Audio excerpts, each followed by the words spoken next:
Welcome back, guys, to another video of Mark's Fish Care. And today is a special video because I will be showing you guys two new corals that I bought, and one of which I actually had before, but I never showcased it on this channel because it didn't work out for me. But now I know way more information, so I'm ready for this coral. And it's pretty much one frag is acan and the other frag is just a nice whisker coral that I'll be showing you guys today. I bought them a couple of days ago when I was filming that video that I was Q&A video that just came out. So I hope you guys will enjoy it, and I will be talking a little bit more about it when we go and look at them. And hope everybody are doing good and everything is fine, and let's go ahead and check out the corals. Welcome to my Fluval Flax 15 saltwater tank. And like I told you guys in my introduction, look what I have here. I have a bunch of corals, as you already see, on the bottom of the tank. But before we get into the corals and what they are and all of the other stuff, I want to talk a little bit about the tank and how everything is going on here. Unfortunately, I lost my shrimp, and I had a very emergency situation a couple of days ago. Some of my, well, I came down to the basement and I saw my peppermint shrimp kind of lying on the bottom of the sand, and I thought, maybe he's just molting and stuff. So I gave him like a good day and a half, but nothing changed. So he passed away, unfortunately. And then I come the other day and I look at my clownfish and my blanny, and I see that they are gasping for air, and it was so crazy, guys, that you can't even imagine. They were gasping for air so much that I had to literally drain most of the water, throw in an air stone in here, and change the water. It was so dramatically fast, and everything happened that fast that I pretty much saved my fish. The worst thing that was worrying me when I was doing all that stuff is that I just bought the corals pretty much, and I acclimated them. I did a drip kind of acclimation process that you're supposed to do with every corals and stuff. And I was so happy because my corals opened up, everything was fine, and then I had to do that fast water change, and of course nobody likes that. Everything changes. Even though I try to keep the temperature as close as possible, it's still a big stress for the fish and corals. So I was scared that I'm not going to be able, that I might lose my corals, but thank God everything is good and safe. And my pistol shrimp, he's over here. Look at his nice cave that he made, and he keeps like fixing it every day and every night. He's alive. Everything is going on fine with him as well. And my clownfish are actually hungry right now, so we might be feeding them in this video a little bit later. And here's my blanny. He's always hiding behind that circulation pump. I don't know why he loves that spot so much. It's just so hilarious to see him over there. So I kind of had the same problem happen to me last time when I had my 10-gallon tank and I lost my fish stock.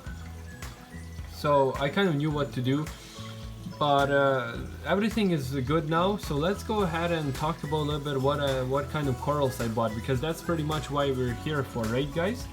So the first guy is, as you already see, is over here. The reason I put him on the sand is because that's pretty much what you want to do with the corals. When you buy them, you should just place them somewhere else, give them a couple days to acclimate and get used to the surroundings, and then you can kind of see which spot is the best for them.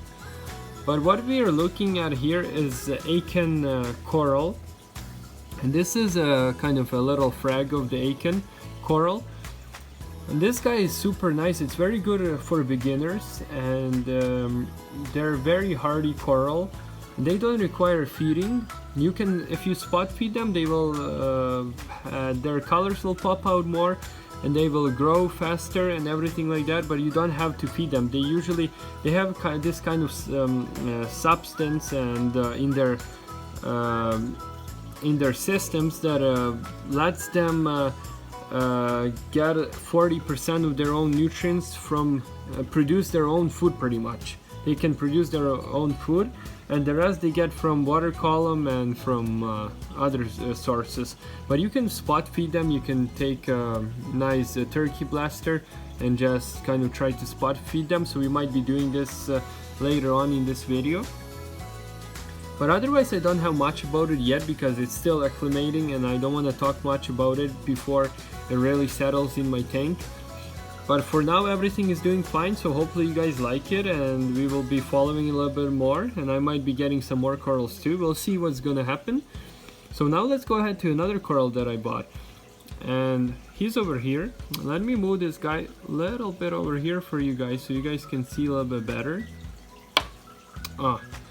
So this is a nice whisker coral, and the reason they call them whiskers because they have these kind of like whiskers that cats have.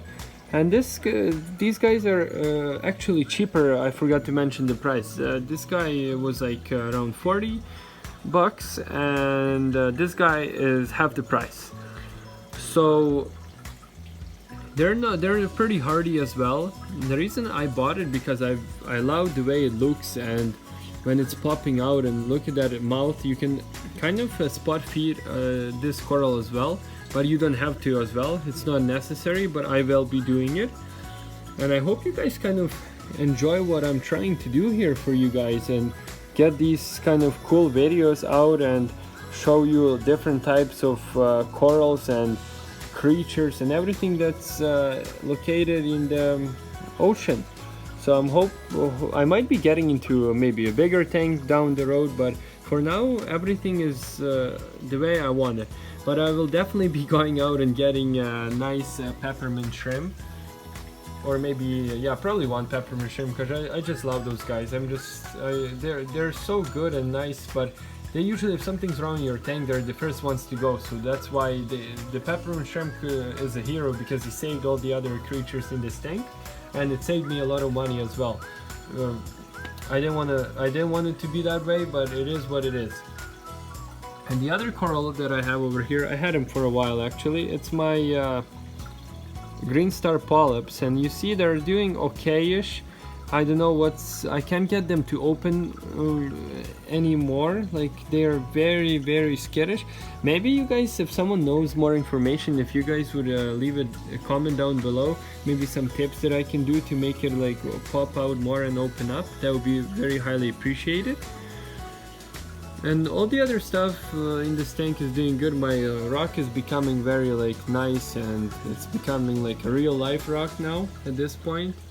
And my Blenny is over here. Hopefully maybe I can get a nice shot of him for you guys. Oh, he's gone, sorry. And let's feed these guys. I feed these guys this cool food. It's very nice, I like it a lot. And they like it, they seem to like it a lot as well. So let's give them a little bit of food. Hopefully they will be able to eat on camera here. Looks like they smelled it already. Oh yeah, they're going at it. Look at this, look at these guys.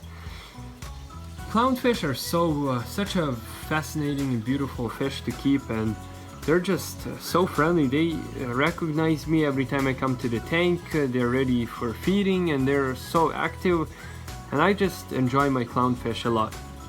So hope you guys enjoyed this cool video, and don't forget to like the videos, and please subscribe if you haven't already if you like what I'm doing.